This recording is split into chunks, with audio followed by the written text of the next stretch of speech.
Bonjour et bienvenue. Dans cette vidéo, on va voir un petit peu ce que c'est que la loi binomiale. Alors, on va s'appuyer sur l'exemple qu'on avait fait dans le paragraphe précédent, à savoir, donc, on avait un QCM, il y avait 10 questions à ce QCM, avec à chaque fois 4 réponses possibles et une seule des réponses était correcte.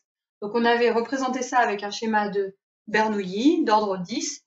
Donc là, on ne peut pas le représenter jusqu'à la dixième épreuve parce que vous aviez 1024 issues. Donc, soit j'avais succès, une bonne réponse avec une probabilité de 1 sur 4, soit un échec, mauvaise réponse avec une probabilité de 3 sur 4. Donc là, vous avez votre schéma de Bernoulli. On imagine qu'il va jusqu'au niveau 10 et à chaque fois, vous dédoublez. Les épreuves sont identiques avec les mêmes probabilités et indépendantes. Donc là, ici, bien, tout comme il faut, tout pareil, j'ai une petite épreuve de Bernoulli qui est répétée 10 fois de suite. Ok. Donc là, ici, ce qu'on va faire dans ce paragraphe, c'est qu'on va parler de loi de probabilité. Donc normalement, vous avez dû voir en classe de première ce que c'était qu'une loi de probabilité. On parle de loi de probabilité quand on a une variable aléatoire. Alors, une variable aléatoire, qu'est-ce que c'est? C'est une fonction. Donc là, ici, par habitude, cette fonction, on l'appelle souvent x. C'est une fonction qui, à chacune des issues, va associer un nombre. Donc là, ici, par exemple, cette fonction x, si je prends la branche qui est tout en haut, qui n'a que des succès, donc à l'issue qui correspond à succès, succès, succès, comme ça, 10 fois de suite, où il n'y a que des succès, je vais associer un certain nombre. À une autre issue, par exemple, l'issue qui correspond à un succès, puis après que des échecs, comme ça, avec uniquement des échecs, je vais associer aussi un autre nombre. Et à chacune des issues, à la fin, vous allez avoir 1024 issues, vous allez associer un nombre. Alors là, ici, ce qui est proposé dans votre leçon, c'est d'associer cette variable aléatoire grand X au nombre de succès qu'on obtient, donc au nombre de bonnes réponses au QCM. Donc là, si je prends l'issue qui n'a que des succès, le nombre de succès, le nombre de bonnes réponses que je vais avoir sera de 10. Donc là, on imagine bien qu'il n'y a qu'un seul chemin sur l'arbre qui amène à 10 succès. En revanche, là ici, si je prends cette deuxième issue où j'ai un succès, puis après 9 échecs, ce qui me fait donc au total de 1 succès, j'associe le nombre 1. Il y a plusieurs issues qui vont être associées au nombre 1. Par exemple, l'autre issue échec, succès, échec, échec, etc. Ça aussi, c'est associé au nombre 1. Voilà, donc là, vous avez les images par la fonction x qui peuvent avoir plusieurs antécédents, qui peuvent correspondre à plusieurs issues. Mais une variable aléatoire grand X, qu'on associe ici à un nombre, c'est vraiment une fonction. Enfin, je ne vais pas insister beaucoup. Et là, on va considérer cette fonction x qui, à chaque issue, associe le nombre de bonnes réponses, le nombre de succès. Donc ça, d'une manière générale, quand vous aurez une loi, un schéma de Bernoulli, la variable aléatoire associée est souvent associée au nombre de succès, si le succès correspond à une bonne réponse. Alors, petite chose aussi un petit peu particulière. Alors ici, les valeurs prises par x sont, donc on va noter ça sous forme de liste. Je peux avoir combien de succès, vu que x va être le nombre de succès associés. Au minimum, le nombre de succès ici, ça sera 0 succès, si je ne fais que des échecs et que j'ai tout faux, 0 succès, ou bien 1 succès, ou bien 2 succès, ou bien etc. Et au maximum, le nombre de succès que je peux avoir ici est de 10. J'ai 10 questions, je ne peux pas avoir plus de 10 succès. Donc dans ce cas particulier du QCM, la variable aléatoire grand X sera associée à tous les entiers entre 0 et 10. Alors, d'une manière générale, ce que vous avez dû voir aussi en première, c'est que quand on parle de loi de probabilité, on la note souvent sous la forme, ici, de tableau, avec une première ligne pour les valeurs de x. Donc là, mes valeurs de x qui vont de 0, 1, 2, etc. jusqu'à 10 au maximum.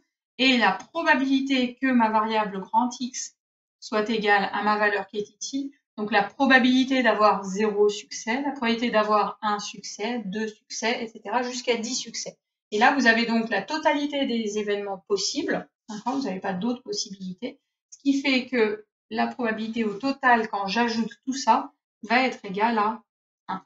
On appelle ça la loi de probabilité de x qu'on va mettre donc sous forme de tableau. Alors cette loi de probabilité, en particulier, elle porte un nom parce que vous êtes dans un schéma de Bernoulli et cette loi de probabilité s'appelle donc une loi binomial. C'est l'objet du paragraphe ici.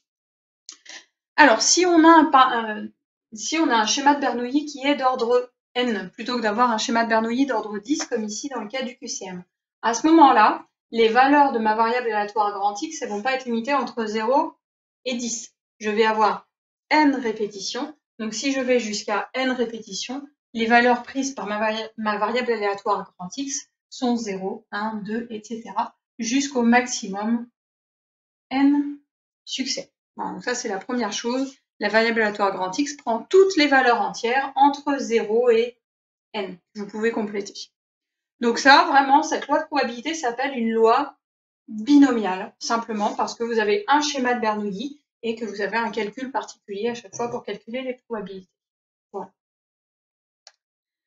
Alors, on va reprendre l'exemple du QCM toujours. Donc là, vu que x est associé au nombre de bonnes réponses, ici, j'ai bien répété 10 fois une même épreuve de Bernoulli, qui a donc deux issues. Une épreuve de Bernoulli, on se souvient, c'est deux issues, un succès, un échec. C'est répété de façon identique et de façon indépendante. Donc, on va dire que grand X suit la loi binomiale. Et pour noter ça,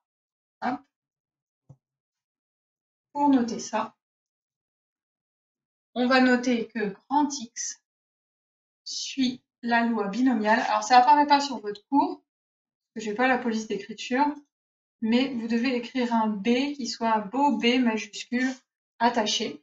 Et là, vous notez entre parenthèses derrière NP. Donc BNP, c'est assez facile à retenir. Le N, c'est le nombre de répétitions, et P. Alors, ce qui fait que là, dans ce cas particulier, j'ai combien de répétitions? J'en ai 10.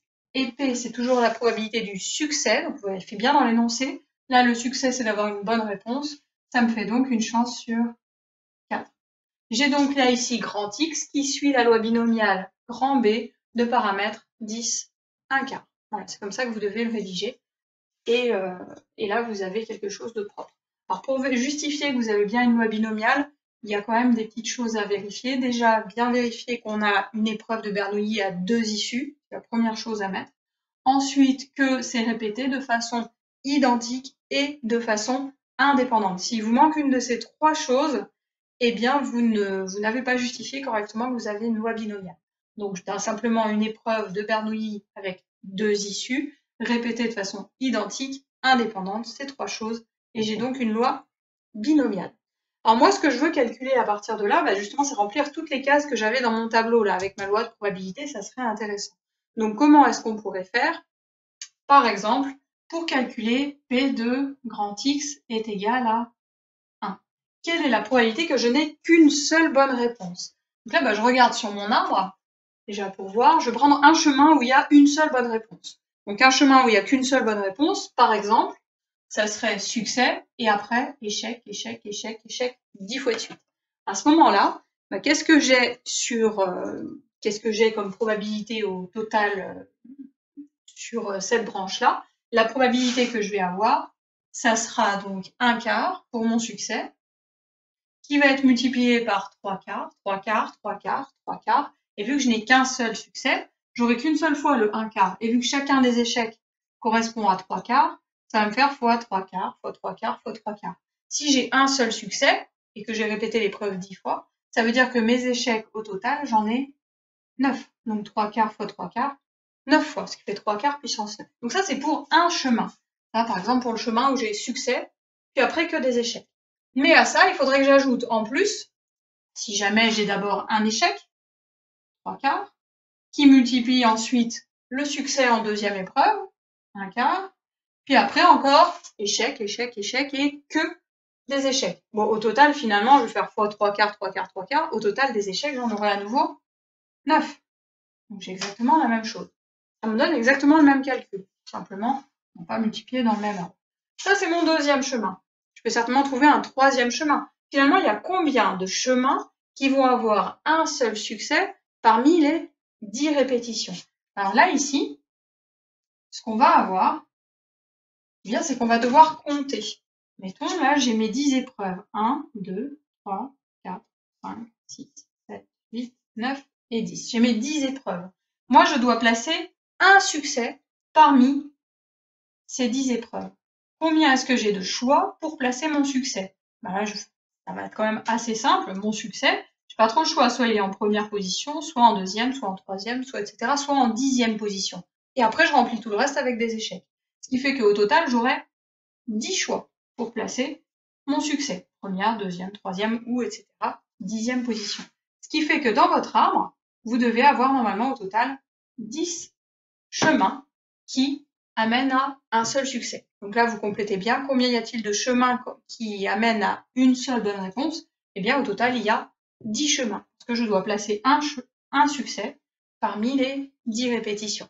Et quelles sont les probabilités sur les branches de ce chemin? Eh bien, à chaque fois, la probabilité sur chacun des chemins, ça sera la probabilité de un succès multipliée par la probabilité de mes 9 échecs. Si je n'ai qu'un seul succès, ça me fait 9 échecs. Et vu que ça y est 10 fois, je vais multiplier par 10. Et donc là, j'obtiens la probabilité de grand X qui soit égale à 1. Alors ça, c'est assez simple finalement parce que j'avais P de X égale à 1. Maintenant, si je voulais le faire avec P de X égale 2, là, je recommence avec mes 10, 5, 7, 8, 9, 10. J'ai mes 10 répétitions ici. Mais cette fois-ci, j'aimerais voir si jamais j'ai 2 succès. Alors pour placer 2 succès, ça veut dire que je vais faire quoi? Je peux placer mes 2 succès ici au début. Ou alors, je pourrais placer mes succès en faisant donc, position 1, position 3. Ou alors, je peux placer mon succès en position 1 et position 4.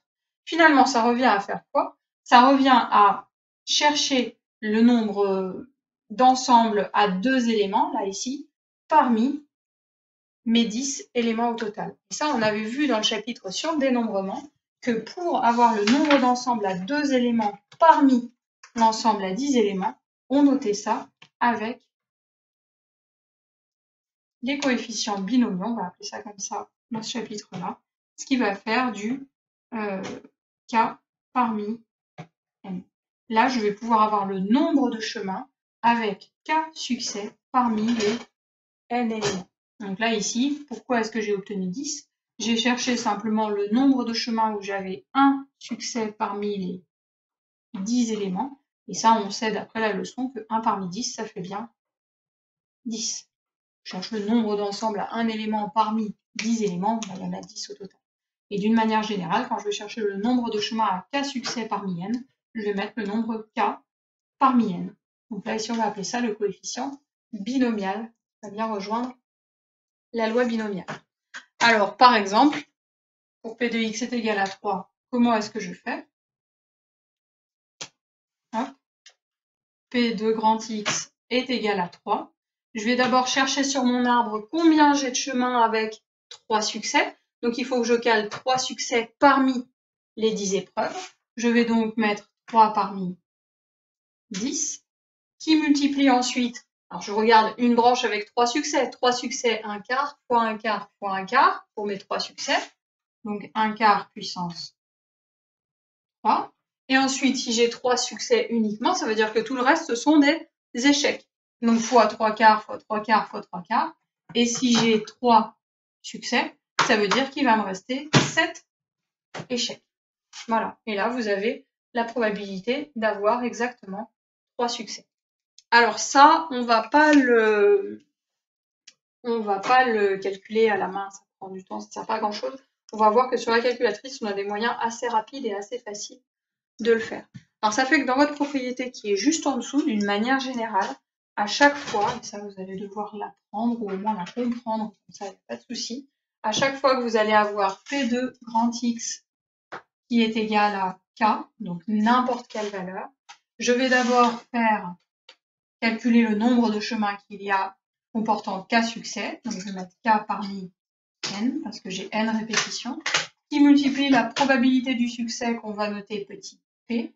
Combien est-ce que j'ai de succès? Ben là, ici, x est égal à k, donc ça veut dire que je veux simplement k succès, qui multiplie ensuite la probabilité de l'échec. Alors, soit vous notez q, soit vous notez 1 moins p, c'est pareil, 1 moins p. Et si j'ai k succès alors que j'ai n épreuves, ça fait que des échecs, je dois en avoir n moins k. Donc ça, c'est une formule vraiment que vous notez. Et là, ça correspond vraiment au calcul et bien qu'on va faire à chaque fois dans le cadre d'une loi binomiale. Alors, faites attention, ce calcul n'est valable que si vous avez une loi binomiale, c'est-à-dire que vous avez une répétition de succès-échec, toujours de manière identique et indépendante. Donc là, ici, le cas parmi n, vous pouvez le noter, hein, c'est vraiment important, c'est le nombre de chemins. Là, le P puissance K, ça va être la probabilité du succès. Et la dernière partie, là, 1 moins P puissance N moins K, ça va être la probabilité des échecs. Voilà, parce que chaque fois, sur chaque branche, vous aurez la probabilité du succès multipliée par la probabilité de l'échec, chaque fois le bon nombre de fois, et je compte combien est-ce qu'il y a de chemins dans l'arbre pour avoir ça. Alors là, après, vous avez la démonstration, c'est simplement la réécriture de ce que je viens de vous expliquer. Si vous avez compris, ça ne pose pas de problème particulier.